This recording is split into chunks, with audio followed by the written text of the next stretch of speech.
Il existe un minéral qui arrête n'importe quelle fuite de façon permanente.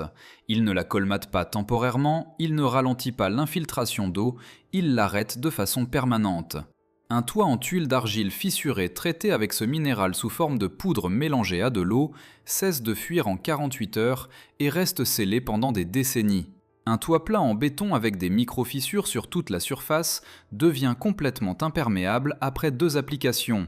Un toit en tôle ondulée avec des trous de rouille assez grands pour y passer un doigt se scelle complètement et résiste à 5 hivers consécutifs de neige et de glace abondante sans qu'une seule goutte n'y pénètre. Le minéral se lie au substrat du toit au niveau cristallin, faisant croître des doigts microscopiques de silicate de calcium profondément dans chaque fissure, pore et fracture, jusqu'à ce que toute la surface devienne une seule matrice imperméable continue, sans goudron, sans membrane en caoutchouc, sans équipement d'application professionnelle, juste un seau d'eau, une brosse à poils durs et $1 de poudre de n'importe quel magasin de matériaux de maçonnerie. Les ingénieurs romains ont utilisé ce minéral pour imperméabiliser les fondations des aqueducs qui ont transporté de l'eau pendant plus de 500 ans sans une seule fuite structurelle. Les bâtisseurs byzantins l'ont appliqué sur les toits voûtés des églises qui restent encore étanches aujourd'hui après 15 siècles de pluie méditerranéenne. Les bâtisseurs autochtones de toute l'Amérique centrale l'ont mélangé dans les toits en pierre des temples qui ont parfaitement dévié l'eau pendant des milliers de saisons des pluies. Puis l'industrie de la toiture est née et en 50 ans ce minéral avait disparu de chaque manuel professionnel de toiture, de chaque programme d'école technique et de chaque rayon de quincaillerie en Amérique. Ils n'ont pas cessé de l'utiliser parce qu'il échouait, ils l'ont abandonné parce qu'il fonctionnait trop bien. Un minéral qui imperméabilise de façon permanente n'importe quel toit ne peut pas soutenir une industrie de la toiture de 56 milliards, entièrement construite sur des matériaux qui se dégradent et nécessite un remplacement selon un calendrier prévisible. C'est l'histoire du minéral auquel les empires ont confié leurs infrastructures les plus critiques et que l'industrie moderne de la toiture a passé un siècle à vous faire oublier. Maintenant, laissez-moi vous ramener au début de tout cela. L'année est 1824 et un maçon britannique nommé Joseph Aspdin se tient dans sa cuisine à Leeds, chauffant un mélange de calcaire broyé et d'argile dans une marmite en fonte sur un feu de charbon. Aspdin n'est pas un scientifique, c'est un artisan qui a passé 20 ans à voir les joints de mortier échouer dans le climat humide du Yorkshire, convaincu que les anciens Romains savaient quelque chose sur la maçonnerie que toute sa génération avait oublié. Il chauffe son mélange jusqu'à ce qu'il se calcine, moule le résultat en une poudre fine et le mélange avec de l'eau. La pâte durcit pendant la nuit, il brevette son invention et l'appelle ciment Portland. Mais voici le détail critique que l'industrie de la construction moderne a passé 200 ans à dissimuler. Le ciment Portland n'est pas ce qui rend le béton romain imperméable. Les Romains ont utilisé un composé minéral fondamentalement différent que l'invention d'Aspdin a remplacé sur le marché, mais n'a jamais égalé en termes de performance. Le composé romain s'appelle la pouzzolane, une cendre volcanique d'origine naturelle que l'on trouve dans des gisements près de l'ancienne ville de Puzzole, dans la baie de Naples. Les ingénieurs romains avaient mélangé de la pouzzolane avec de la chaux et de l'eau de mer depuis le IIe siècle avant Jésus-Christ pour créer un béton hydraulique qui durcissait sous l'eau et devenait plus imperméable à chaque décennie qui passait, au lieu de l'inverse. Le Panthéon de Rome, construit autour de l'an 125 après Jésus-Christ, possède une coupole en béton qui a dévié l'eau de pluie de façon continue pendant près de 1900 ans sans une seule réparation de son imperméabilisation. Le port de Césarée maritime, construit autour de l'an 20 avant Jésus-Christ, a utilisé du béton de pouzzolane pour des fondations sous-marines qui sont encore structurellement intactes aujourd'hui après 2000 ans d'immersion constante dans l'eau salée. C'est un fait archéologique documenté, confirmé par des spécialistes des matériaux de l'Université de Californie à Berkeley dans une étude publiée en 2017, et le composé responsable coûte environ $1 la livre dans n'importe quel magasin de matériaux de maçonnerie sous le nom de cendre volcanique ou de pouzzolane naturelle. Mais l'histoire ne commence pas avec Rome. Laissez-moi vous emmener sur l'île de Santorin autour de l'an 1600 avant Jésus-Christ. La civilisation minoenne avait développé des techniques de construction utilisant des gisements volcaniques locaux que les archéologues n'ont commencé à comprendre pleinement que récemment.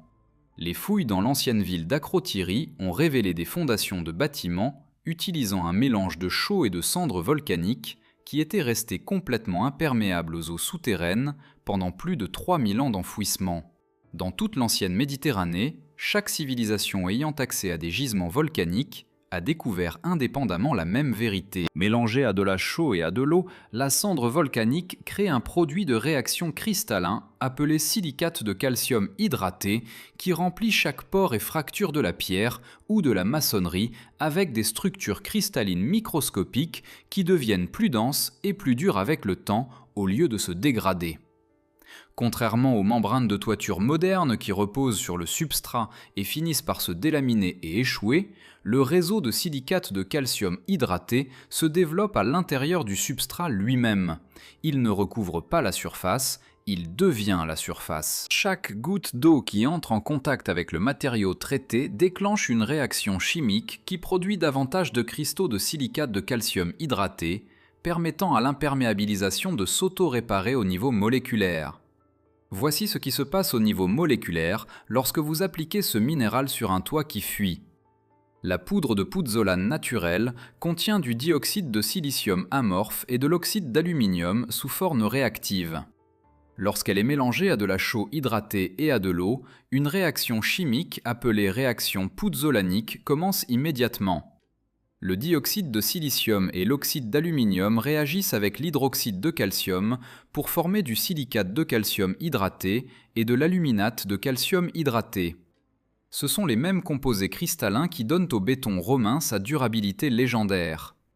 Ces produits de réaction ne sont pas solubles dans l'eau, ils ne sont pas emportés par la pluie, ils se développent comme des cristaux qui s'entrelacent les uns avec les autres et avec la structure minérale de n'importe quelle maçonnerie, béton, argile ou substrat en pierre avec lesquels ils entrent en contact. Sur un toit qui fuit, cette croissance cristalline se produit préférentiellement à l'intérieur des fissures et des fractures, là où se produit une infiltration d'eau, car l'eau transporte les ions dissous vers les zones endommagées, et la cristallisation se produit là où la concentration d'ions est la plus élevée. Le minéral poursuit littéralement les voies de fuite et les remplit de l'intérieur.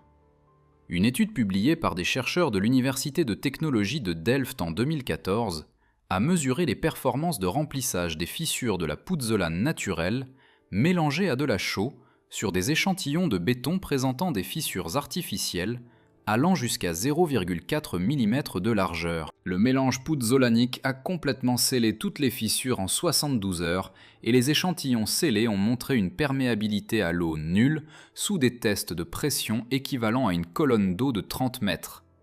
Une perméabilité nulle à partir d'une poudre qui coûte 1 $ la livre. Alors pourquoi un minéral à 1 $ qui imperméabilise de façon permanente n'importe quel toit en maçonnerie n'est-il pas la première recommandation de chaque couvreur? Le marché mondial de la toiture génère plus de 56 milliards de dollars de revenus annuels rien qu'aux États-Unis. Le toit moyen en bardeaux d'asphalte coûte entre 8 000 et 10 000 $ à remplacer et dure entre 15 et 30 ans. Le toit moyen à membrane plate sur un bâtiment commercial nécessite un remplacement complet tous les 10 à 20 ans. Chaque dollar de ces revenus dépend d'une réalité physique.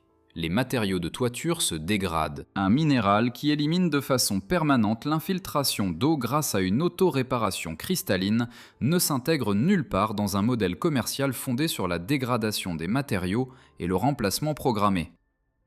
Vous ne pouvez pas breveter la cendre volcanique naturelle, car c'est un matériau géologique déposé à la surface de la Terre par l'activité volcanique pendant des millions d'années.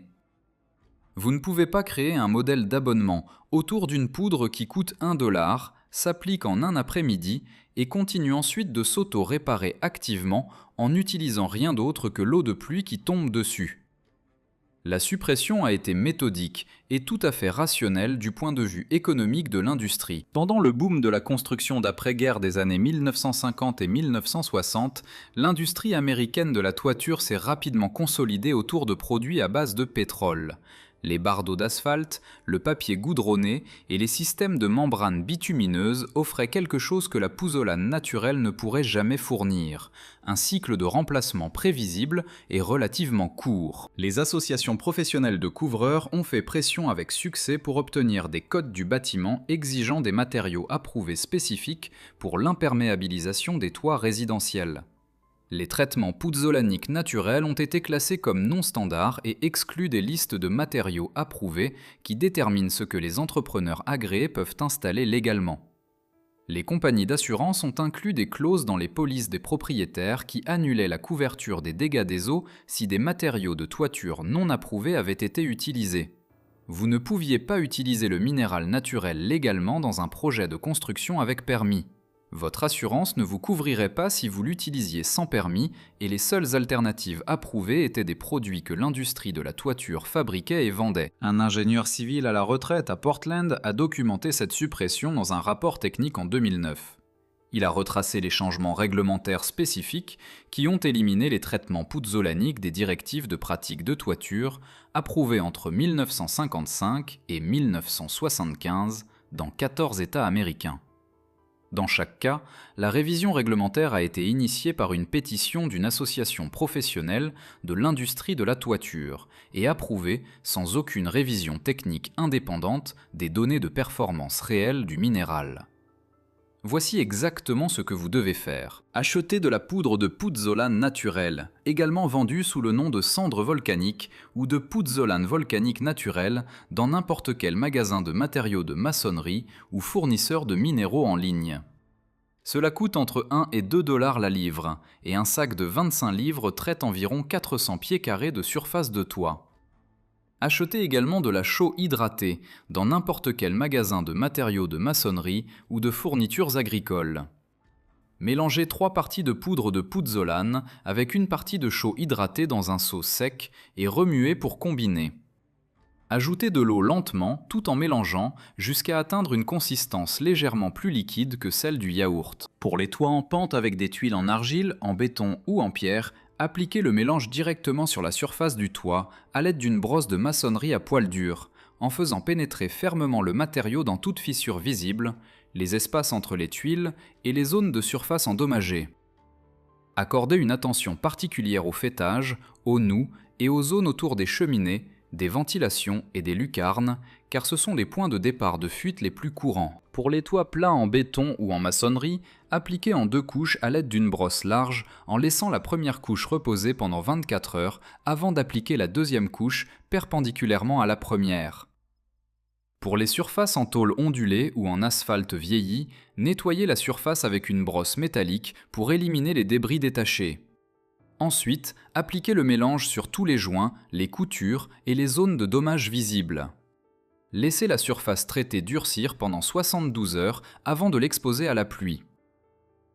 Vaporisez légèrement la surface avec de l'eau 2 fois par jour pendant le durcissement si les conditions sont sèches et chaudes, car la réaction pouzzolanique nécessite de l'humidité pour continuer à progresser. Le réseau cristallin continuera de croître et de se densifier pendant des mois après l'application, à mesure que l'eau de pluie entrera en contact avec la surface traitée, rendant l'imperméabilisation progressivement plus complète avec le temps. Un propriétaire dans la campagne écossaise a appliqué un mélange de pouzzolane et de chaux sur le toit d'une ferme en pierre vieille de 200 ans qui fuyait à 3 endroits distincts depuis plus d'une décennie. Les couvreurs professionnels avaient fait des devis entre 4 000 et 9 000 livres pour diverses options de réparation. Après une application pendant un seul week-end, le toit a montré une infiltration d'eau nulle pendant son premier hiver écossais et est resté sec pendant 4 hivers ultérieurs de fortes pluies et de conditions de gel. Son coût total en matériaux a été de 32 livres sterling. Certaines connaissances ne disparaissent jamais vraiment. Elles attendent dans la coupole en béton du Panthéon, déviant toujours la pluie après 19 siècles. Elles attendent dans les fondations du port de Césarée-Maritime, toujours debout après 2000 ans d'immersion dans l'eau salée. Elles attendent dans les bâtiments enfouis de l'ancienne Acrotyrie, parfaitement imperméables après 3000 ans sous terre. Les ingénieurs romains qui ont mélangé de la cendre volcanique avec de la chaux et de l'eau de mer, au IIe siècle avant Jésus-Christ, ont compris quelque chose que l'industrie de la toiture de 56 milliards de dollars a passé un siècle à s'assurer que vous n'apprendriez jamais.